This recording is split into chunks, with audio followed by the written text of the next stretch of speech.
One of the highlights of the whole weekend here at the Nürburgring 24 hours is the Falken Drift Show, always down towards the Goodyear, now called Kera, where the Falken cars will be leading this demonstration run, which will last for about an hour and a half, heading towards the hairpin.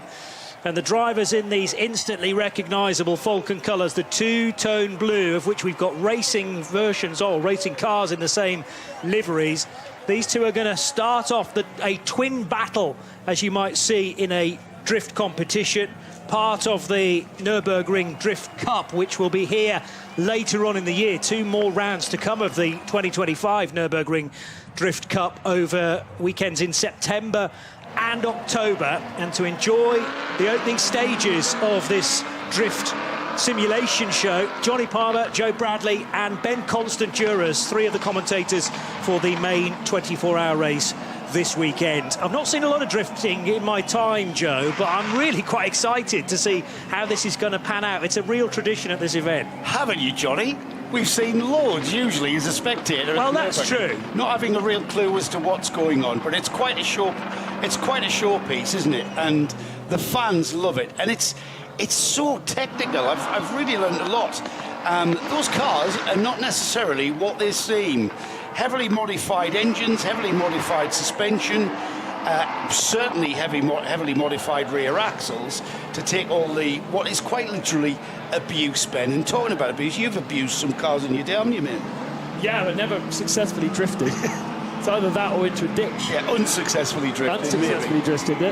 It's actually a spectacle that I have been able to enjoy with the motorsport games, the FIA motorsport games, because the FIA actually do recognise this as a sport. That's not to say they shouldn't. It's to say that it is now has FIA regulations that govern it, and there is an FIA championship alongside what's more recognised as the World Championship in Formula Drift, which is their sort of global championship. Initially started in Japan, as drifting did as well, but now very much the home of drifting. And quite right that the FIA does recognise it as a very skillful form of motorsport, but not just from a driving sense, but also an engineering sense.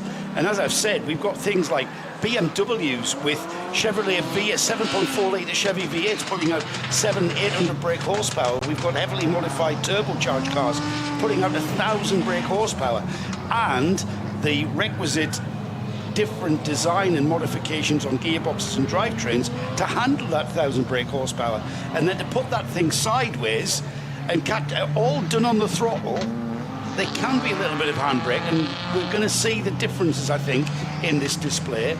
And Johnny, this is a display, this is not a competition, but we do know the rules and regs that we're going to be looking out for. Well, yeah, ordinarily you would have what's called a twin battle, which is actually two runs that constitutes a single twin battle. One car does the job of the leader, the second car the chaser, and the chaser has to react inches, millimetres away from the side of the leading car to the flicks and the turns, and it's fine when you're going in one direction through a drift, but then you've got to judge precisely when the lead car is going to switch around, flick the back end in the other direction, trying to go through what are called clipping points and the zones that are drawn on the racetrack ordinarily. We don't have those this weekend because this is a live racetrack that will be used, has been being used all day and yesterday, and of course through the 24 hours of the Nürburgring as well. But to simulate these clipping points and the zones, some of these cars will be going as close to the edge of the racetrack as is humanly possible. And there is some subjectivity from the respect of the judges and how they mark and award points.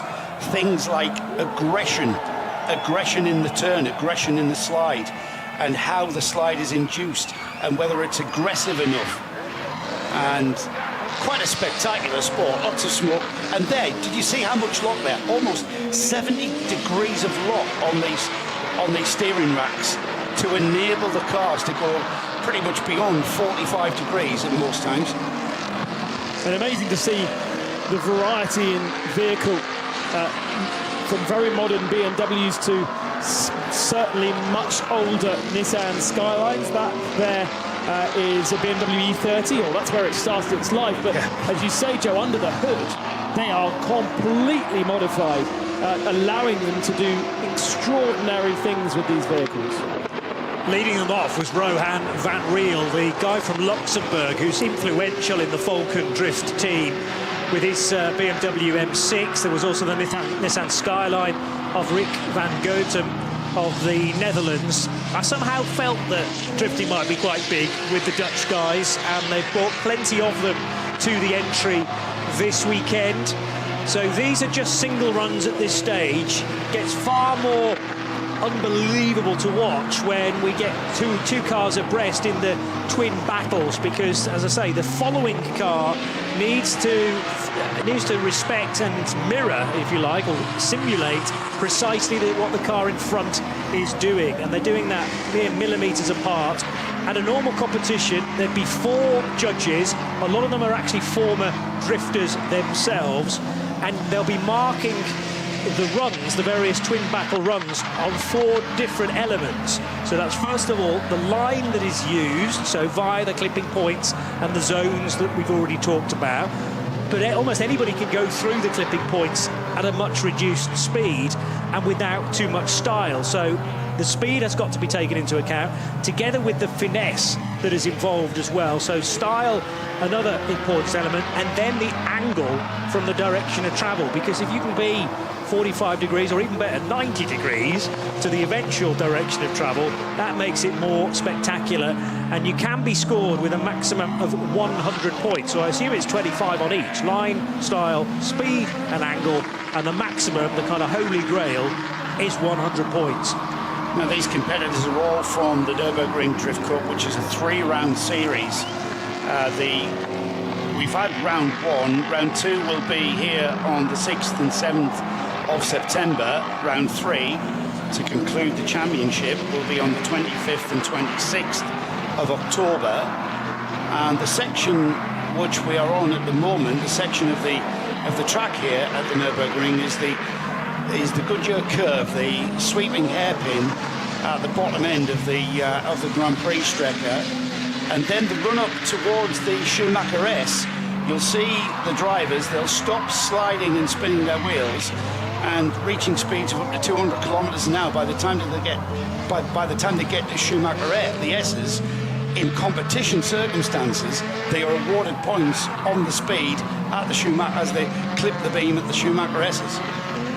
Didn't Marcus earlier on, when he was speaking to us of the Nürburgring Drift Show, didn't he say that as they go into the Michael Schumacher S, somewhere between 180 and 200 kph, that's the point that they yank the handbrake to pitch it into a spin at 180 kph. Yeah. And then they can accelerate through the drift and increase their speed, because as they are drifting, they are effectively spinning at the rear wheels, which creates heat, which creates grip. And so they actually accelerate through the turns. In complete contrast to conventional race driving on a track, sideways to sideways, and certainly the amount of sideways action that we're seeing here, is not conducive to a quick lap time, nor to tyre life, is it? When Joe Bradley was a young whippersnapper, he would used to pump up his rear tyres to allow him to drift around car parks of the northeast of England. How do you know that? Because it's clearly obvious. A very good judge of character, yes. But Joe, you were wrong. I was absolutely wrong. But then again, they're not on Colwyn remolds, so they are actually, the tyre pressures are very, very low, 0.8 of a bar. And because of the heat we're generating, as we can see how much heat we're generating, because we're creating a lot of smoke, they go up to about 1.8 to 2 bar by the time they've had their run. So the pressure in the tyre will increase. So that kind of made sense, didn't it? Yeah, absolutely. But 0.8 of a bar, I wouldn't even put that in my kid's bicycle. Well, it's going to look flat. Yeah. It's going to look flat when they start. Oh, Luke Woodman's bought his... A monster truck. He's supposed to be in a Nissan with 650 horsepower. Is that a monster truck or is that a monster? Well, it's not a monster truck as by definition, but it is a monster-backed truck. Yes. So in that respect, definitely is a monster truck.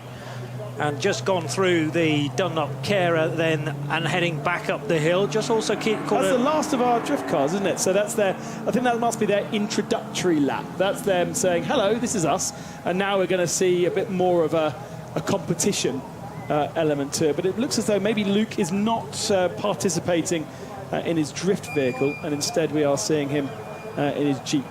Because we do have a heavy presence of Monster here this weekend. That is one of the 24-hour sponsors. The energy drink, that is. There's quite a few monsters out there, to be honest, in the woods, drinking beer mostly with long beards. Yeah, the Monster Energy drink people are well behind this kind of sport. It's an extreme sport. Oh, we've had a coming together. Well, that's apparently allowed, although it was a pretty brutal hit, I think. What? Was it a 360? 360. Okay. I couldn't see. There was so much smoke around. Well, he got hit because he wasn't seen. What I was going to say was a light tap here and there is effectively allowed, as long as you're not kind of smacking into an opponent, a car that you're either chasing or being the leader of. Well, it was well dealt with, and of course it's going to be with drivers of this skill. If you're missing the voice of Becky Evans, by the way, who's nearly always here every year on the Friday, she's actually in competition right now, so can't join us in the commentary box, but a member of the Falcon Drift team for this year in the Nissan Silvia S14. So if you spot car number 9, that is Queen Bee, as she's known, Bex. And great on the mic, but arguably better behind the wheel of one of these drift cars. And also just caught sight of Andy Wisniewski in his Toyota Sora, which is right towards the rear of the little groups, just ahead of the monster truck that we've been talking about. So disaster averted.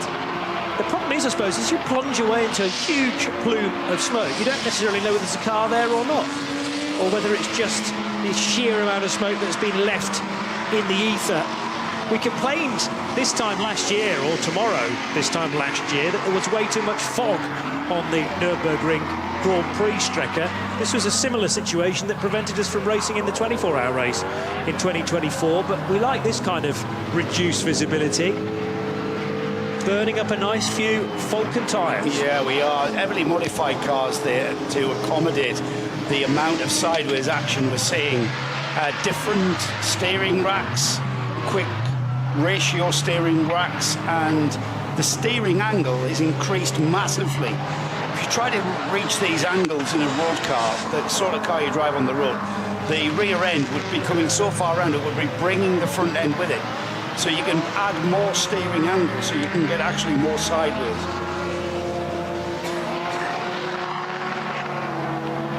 As you can see, the grandstands down there are absolutely rammed for this show. They have foregone their extra beer to come down into what is an amazing cathedral down there that has hosted all kinds of different events. The World Rally Cross Championship raced around there for a few years. It's also been the final stage of a local rally and also the perfect stage for the Nürburgring Drift Cup. And now this show, but the grandstand is absolutely rammed. I mean, it's quite a spectacular sport to watch. I mean, the car, a sideways car being skillfully drifted on the throttle, spinning up those wheels, burning the tyres off, getting a little bit on the dirt there, and just kicking up the... But just look how sideways the car is, and again, that steering rack, we not just the steering is modified, we've got the rear end, the adjustable suspension, completely different to what these road car versions of these cars that we're seeing out there are, completely adjustable to give you more massive amount of tow out, massive more amount of tow in. That enables the rear end to react differently to the throttle. And of course you need a bit of power. You don't necessarily need 1,000 horsepower. That looked like a Plymouth Barracuda through the smoke. I'm pretty sure it isn't. It's a Dodge Charger. Dodge Charger, yeah. Alexandre Claudie. My favourite Dodge Charger. I bet there's not much Dodge Charger left in that. I had a hire car across in Atlanta for a historic racing event, and I could not spin the wheels when I pulled away. It was a 5.7 litre Hemi, and the most delicate way of pulling away, I could never not spin the wheels. It would be a little, but it would spin the wheels.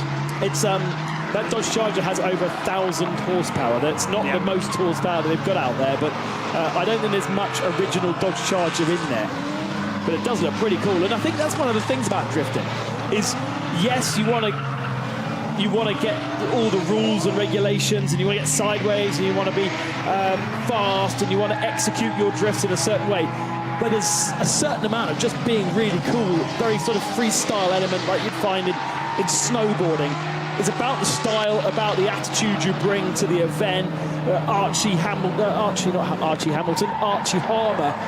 who is one of the youngest competitors here this weekend, British driver. He talks about himself as a movement. Yeah. He's not just a driver, he's a movement. And so how cool your car looks really does matter. We're getting to the phase of the display now. I think we might start to think about twin battles. So we've seen them, maybe, possibly, running through the hairpin on their own. They're just showing elements of maybe getting a little closer to one another. The other thing I noted is that you said, Joe, at the time, one ran off the track. Now, Marcus said in competition, if you even drop a wheel off the asphalt and onto the grass, or certainly into a gravel trap, that's you effectively eliminated from a twin battle there and then. Yeah, these guys are freestyling, aren't they, out there? It's typical freestyling. But yes, in a competition, that would be a big no-no. Just shows you how accurate you've got to be, because surely with that amount of smoke surrounding the car, how do you know where the edge of the track is anymore? They have to have a sixth sense to know that what surface they're on, and just have this recall of where the white lines are, because it's predominantly done on racing circuits, I think.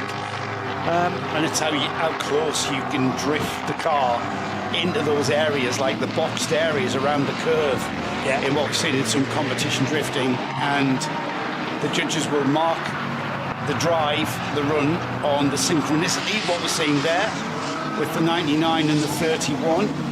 The 99 being, let me just find it on our sheet, that's Archie Harmer, the British driver with that BMW E36, and the 31 is Jack Gregory, another British driver, both BMW E36s. Not necessarily, we haven't been given any information as to what exactly the motors are in those cars, but not necessarily as they came out of the dealership, are they? No, that's fair to say, as Ben was commenting on the Dodge Charger. The Nissan 350Z with a very characteristic whine for Wouter Heimer that came through a little while ago. And also a brief glimpse of Uwe Senna. Now, Senna is a drifter, but his daytime job actually writing for a well-known German automobile magazine, Joe. So that's the number 3 that I just caught a sight of. Yeah, he's the magazine Sport Auto, which is a very popular. Yes. Well subscribed. Well subscribed, that's the term I was looking for. Well popular. Well popular, it's man. Well popular. Supercharged BMW E36. So that's why he can get immediate response on the throttle. I've always thought it looks quite aggressive, the way that they behave out on drift courses. And it was interesting to hear that actually that is something they are looking for. They want to see the cars properly thrown about. it looks a bit, I would describe it, my father would describe it as rock aping, but it's actually part of how to be a good drifter, to throw it from left to right, to really have the angles. And actually, you're not a good drifter if you just coax it sideways and coax it left and right. So I think it's all about the spectacle as well, isn't it? The people who have created this as a sport, it's also an entertainment as well.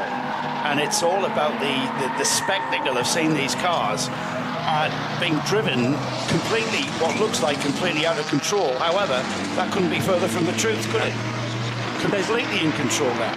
There's got to be so much understanding between the two drivers within a twin battle, because, you know, as the rear swings from left to right, you've got to be, I suppose, as accurate to get the nose in there as possible, but also preempting where that tail of the front car is going to go next. So again, it's a sixth sense, and just being comfortable with being, I mean, sometimes quite literally door handle to door handle. They're touching through some of these drifts. And I don't really fancy being the second car, because in all that smoke, it must be very hard to see where to place your car. You can't see anything, can you? Literally, if you're in the... Maybe it's easier for them than it is for us from the outside, especially this camera angle, being blinded basically by the smoke. But they're incredibly close to each other. That's the Falken Drift team. They must know how each other thinks. They must act like one entity, like an octopus with several... Just every, you know, they know they're like one brain across two cars. But it's got across two very different cars as well. I mean, look at them. Now, these two are in sort of Toyota-backed Supras, and they are part of the Drift Force racing team, both from Switzerland, and both with over 1,000 horsepower in their Supras. Wow. In fact, isn't the front axle wider than the rear axle as well? Probably, yes. Yeah, that would give it stability in there. And plus, add in the extra steering angle you've got, then, you know, easier to control is what I was about to say there. I don't think there's anything easy about maintaining that kind of slide whilst being a foot or so from the car that's next to you and maintaining that angle. I mean, we're talking steering angles of 70 degrees, was mentioned. Yeah. If you think about that, that's just 20 degrees away from 90 degrees. Yeah. Which was like, you know... It is in my world as well, and the thing is, if on a normal steering rack, I think the angle is, what, 40 degrees? Something, I actually do not know. On a racing car, it's even less. I'm comparing it to a road-legal car like a London FX4 taxi, right, which has phenomenal turning circle. But it's nothing like 70 degrees. No, and if you were to drift a car at the sort of angles that we're seeing here on a conventional steering rack, that rear end would start pulling the front end around with it and start dragging it. However, because you're steering into the corner more, the front end doesn't get dragged into the melee, so you're able to maintain a steeper angle in the attitude of the car, which is something that they need to achieve as part of the regulations, to be as angular as possible. Yeah. I'm not sure about the rear wing is particularly necessary. Well, I would think you need cool points. Yeah, I mean, it looks good. Yeah, right. But you would certainly need the rear end that would be responsive to throttle, which would you need it. And we're also, there are quick release differentials to change ratios in the rear axle. The final drive ratio can be changed in, say, 10 minutes with bolt off, bolt on kind of changes in diff. So if you have a run where you are the chaser rather than being chased and vice versa, you might need a different ratio in the rear axle for your final drive, and that can be done throughout a tournament. And that's something that, you know, like what we're more familiar with road racing, constant adjustments to get performance. It's exactly the same in this form of motorsport. It's pretty relentless, isn't it? These guys are going round and round and round without much of a break. That was Tim Wiener in the Toyota GT86 we just saw. Back to these two Falkens. We've got 4 or 5 of them, but I think that is Rick van Gotham and Rowan van Riel we're seeing most of. There's also, as we mentioned before, Mark Visser, Remo Neeson, and Becky Evans is part of that Falken Drift team. And those two then are the Drift Force Racing Toyotas. And actually the president of Toyota, Mr. Toyoda, the founder of Toyota being his grandfather, here this weekend racing in the 24 hours and came and visited the team. The car's actually displayed outside the Experience Centre, which is just on the inside of the first turn as they go off towards the Nordschleife. And he came and signed the car for them. So the inside passenger door, I think it was, has now got Mr. Toyoda's signature, the president of Toyota. That's pretty cool. That's very cool, I would say. And yeah, those sticking around for the 24 hours will be able to see Akio, thank you, racing Akio Toyoda together with his son Daisuke, who are occupying, of all things, a GR Yaris from the Gazoo Racing rookie racing team.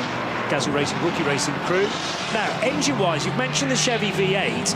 The other engine that actually was a Toyota that was talked about by Marcus earlier in the day. This is the Toyota 2JZ or 2JZ engine, a legendary inline 6 configuration. So we're talking a 3-litre, 24-valve, dual overhead cam engine, incredibly powerful, and not necessarily fitted as standard in a lot of these cars, but it's perfect for drifting. The other one being a Nissan RB25, which won't be a V8 either, but the Chevy V8 you'll be able to hear from many, many counties, I was going to say. Cantons, what are the departments in Germany called? Similar things. We'll be able to hear those from a long, long distance away. But it's interesting that there are different configurations that clearly work for different competition reasons.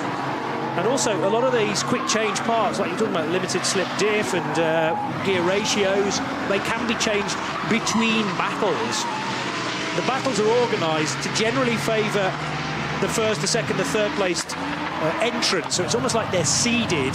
So as a first placed competitor, you'd be up against the 32nd placed competitor, so it's relatively easy for you to get through. But it is knockout, so you'll have these occasional upsets where a car that maybe shouldn't do so well knocks out the big favourite, and then how far can they get in that knockout style, almost sort of soccer type tournament, where eventually you'll get to just 2 cars left for a final twin battle. I think sometimes when you get a show like this, because there is no competition element, it's sometimes quite difficult to understand how the competition works. But the precision driving is one of the most spectacular elements of it. If we just put a couple of cones out or a couple of tyre stacks and then got them to drift past them as close to them as possible, if you haven't seen Top Gear, then you know they do it on that too. That's where the skill really comes in. At the moment, they're just shucking their cars around, getting them sideways.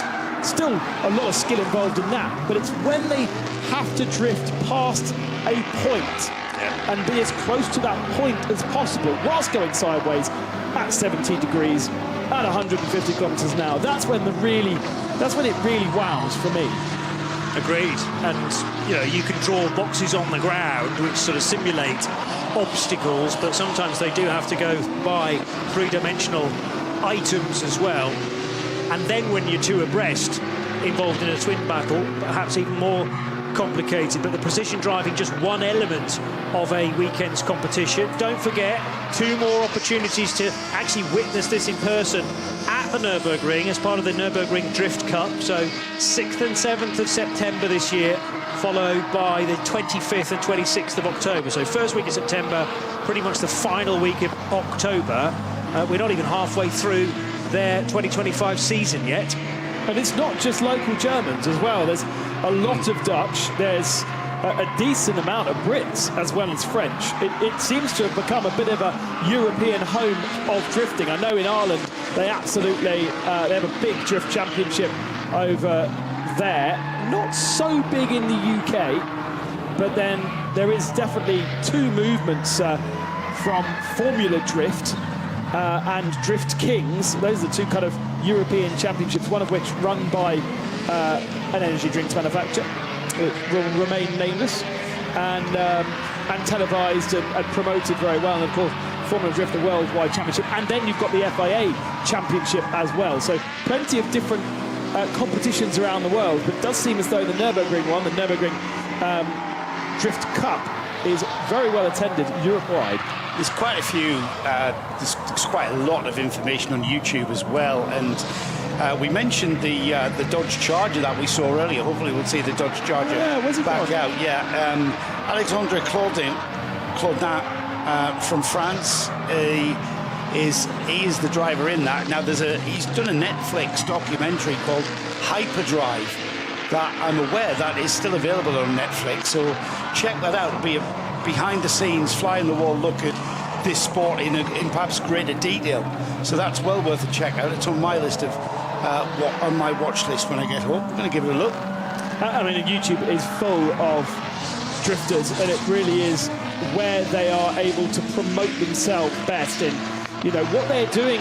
So many people are followed for what they are doing with cars in garages. You know, people buying wrecked cars and rebuilding them into road cars, and modifying vehicles, and the modified scene thriving thanks to YouTube. And there are many a drift team that you can follow and watch exactly what they're doing and what they're tweaking, and about, you know, it's a travel blog for one, it's a garage blog for another, and it's a competition blog as the third. We saw the Dodge just go through shot, but it was hidden behind smoke, so we didn't see it for very long. The Queen of Europe is out there somewhere, Denise Ritzman. I've already seen the 22 E30 BMW. Well sideways, might be partnering up now to go for a twin battle, or a kind of simulated twin battle in this fabulously attended Falcon Drift Show display. Every year, pretty much in recent memory anyway, it's been a Friday evening fixture. In previous versions of the 24 hours of the Nürburgring, the single lap qualifying has gone a little bit later into the afternoon and evening, so the drift cars have had to be somewhat more patient, but they were well assembled ahead of time for the 7:30 start, and the message clearly got through to all the fans here to flood towards the grandstands at the bottom of the hill. I mean, it's perfect weather conditions as well, isn't it? A nice warm evening, Friday night, grab a beer or several. Just a petrolhead festival, isn't it? Sit beside the road and watch the, watch the cars. Breathing the smoke from the tyres. It's like a Friday night on a road down the a slip from me, in honesty. You said it's not a huge thing in the UK from a competitive style. I think you mean from the legal side? Well, yeah. On Keen's roundabouts, though. There you go. Yeah. Now that would have been a points loss massively there, as we saw that card completely lose and go off into the gravel. He's still on the outside. I'm not sure. What's he doing? Why? Well, is that in case, you know, bringing gravel back onto the circuit and doing the gentlemanly thing of not affecting runs for the Falcon drifting? Bearing in mind they're going to introduce a third car into this. What are they up to in the Falcon drift team? That's not part of the script. Ringy roses here for the Falcon drift team. Several ways of inducing the spin of the back wheels. If you've got enough power, you can just plant the throttle. There are other ways that are much more abusive to the car, and that's a clutch drop. Whilst the engine's revving, you just blip the clutch. That lifts the revs, gets the wheels spinning as you let out the clutch again. However, the clutch, the drive shafts and all the drivetrain take a lot of abuse with that method. Yeah, they do tend to rip through quite a few parts, don't they, through the course of a weekend, perhaps. There's the Dodge Charger back out. It's going to do a ringy roses as well. Is that the technical name? I'm pretty sure that is not the technical term. Propeller, I want to call it. Oh, yeah, nice. That's a much cooler name than Ring Your Roses. Now then, at this point, how do you can't see anything. Yeah, exactly. So there's the Dodge Charger out. Now going the wrong way. I'm out of here. Oh, try and spin turn it, which it should be very accomplished at. Well, it didn't even need to spin turn. Just hit the lock stops at 70 degrees. That's Alexandre Claudin, who I mentioned with the Hyperdrive on Netflix. I think the other one was Luke Woodham in his Nissan S14A. Just going through shot there, but obviously we're focusing on this. I mean, if that ever saw an actual Dodge Charger from the roads of America, I'd be very surprised, but especially being a Frenchman driving it, brilliant. Yeah. I know the Swedes love those kind of cars. If you go up to, if you're in the middle of Sweden on a Friday night, they cruise around in their American cars. Only in the summer, though. I doubt they're very useful Well, in the yeah. winter. But it's an incredible cultural thing that Yeah. exists out in Sweden. They love those cars, and they love a bit of drifting as well. Not many. We have no Swedish entrants. I see what you mean about the stands, Johnny. Yeah. There's not a seat to get, is there? Not a seat in the house, Joe. Capacity stadium. You think about the number of people who come to the 24 hours every year, how full the campsites are in so many different places, Brunchen, Flansgarten, the run towards the Kleine Carousel.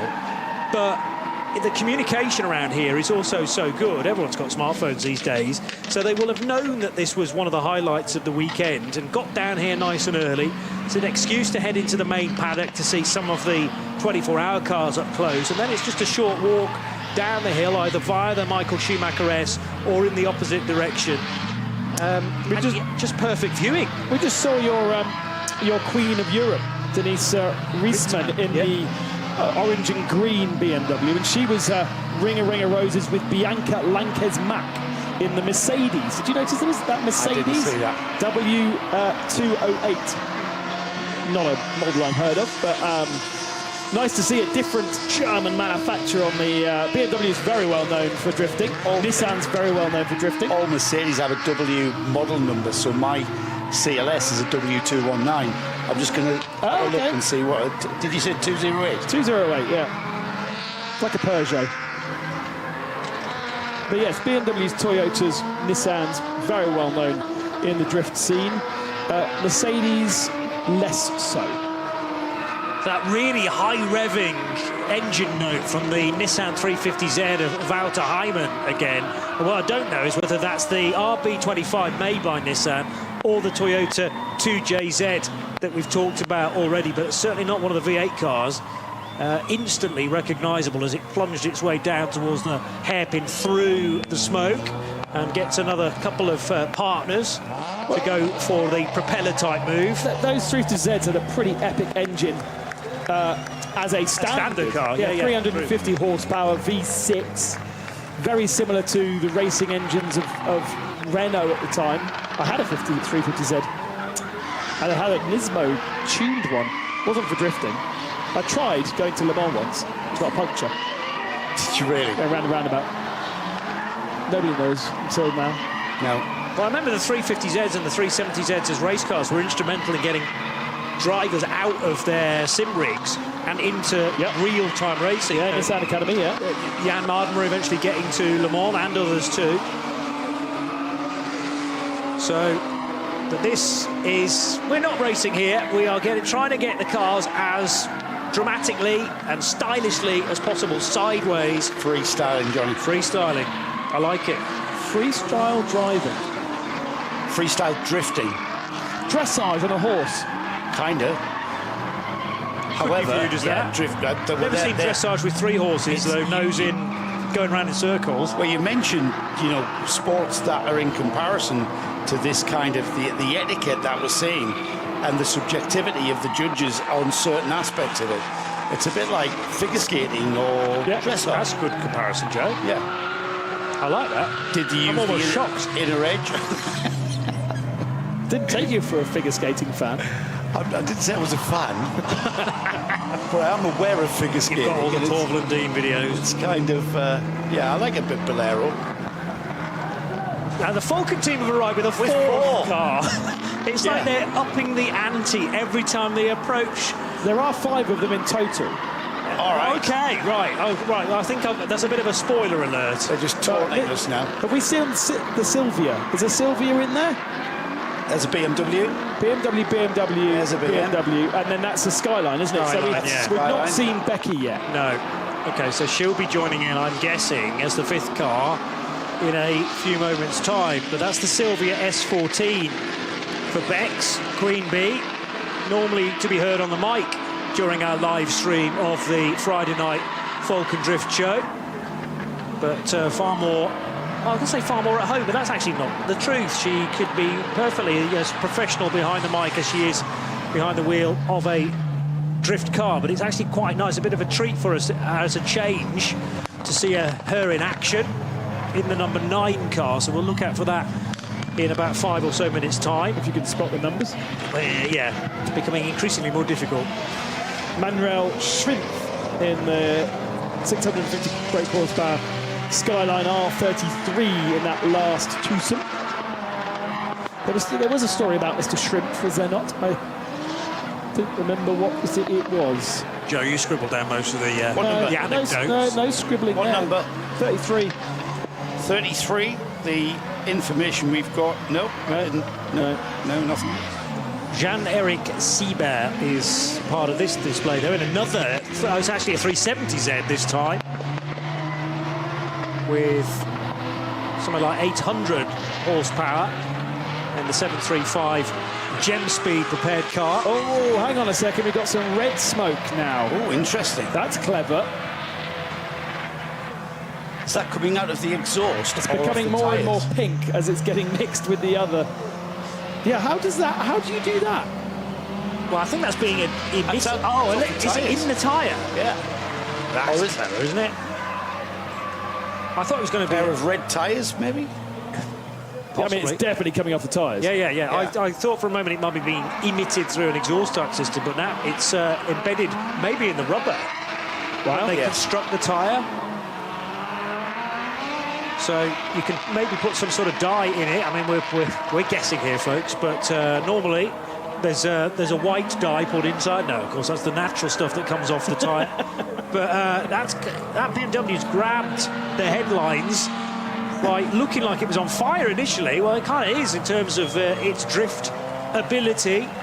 And I wonder whether we've got some other colours of smoke as well. That was going to be my other analogy, was like an aerobatic team, you know, and how close they could be in the skies with perfect understanding from pilot to pilot. And sometimes they emit different colours of smoke.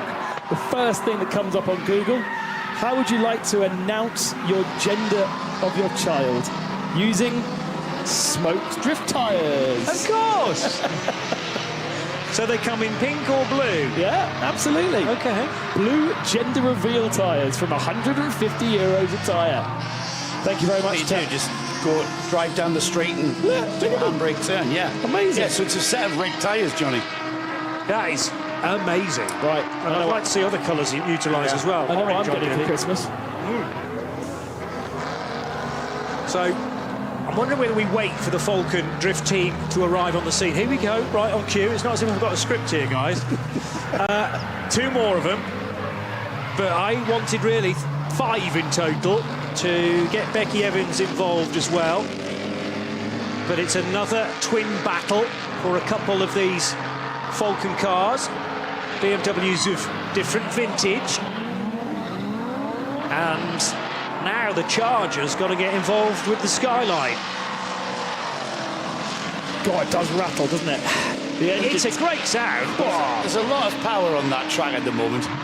There's a lot of power being laid down on that track. Certainly is. It's going to be very grippy tomorrow, isn't it? Yeah, for that warm-up session. Yeah. For the 24-hour cars. Too right. I imagine if it rained, it would be horrifically slippy. You probably didn't need to resurface as much of the Nürburgring has been done in preparation for this race. Just let the drift guys out overnight. Just lay down a shed load of rubber. But yeah, it doesn't mix particularly well with water. These 2 Toyotas incredibly tight with each other. The birthplace, the home really, the spiritual home of drifting in Japan.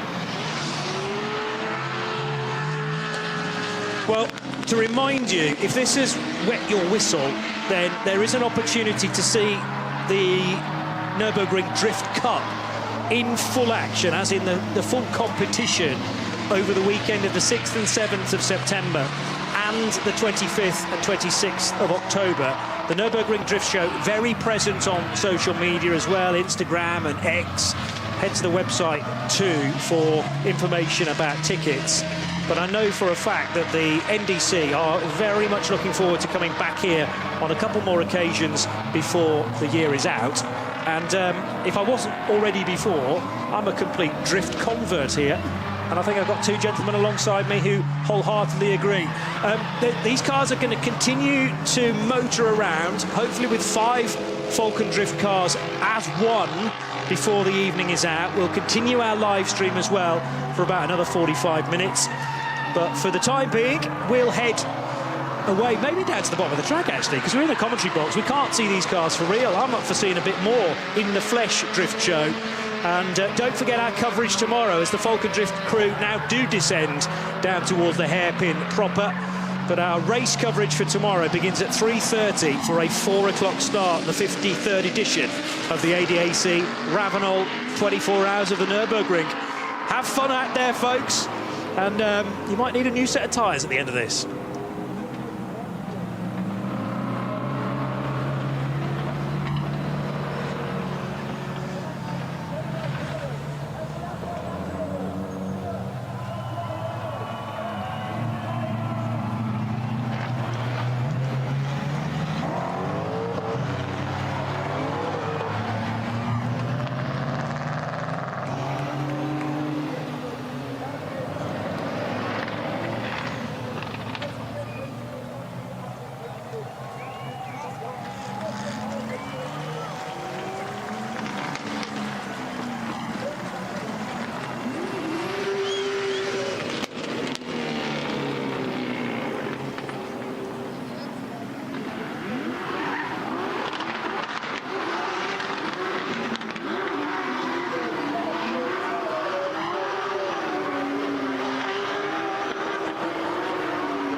for you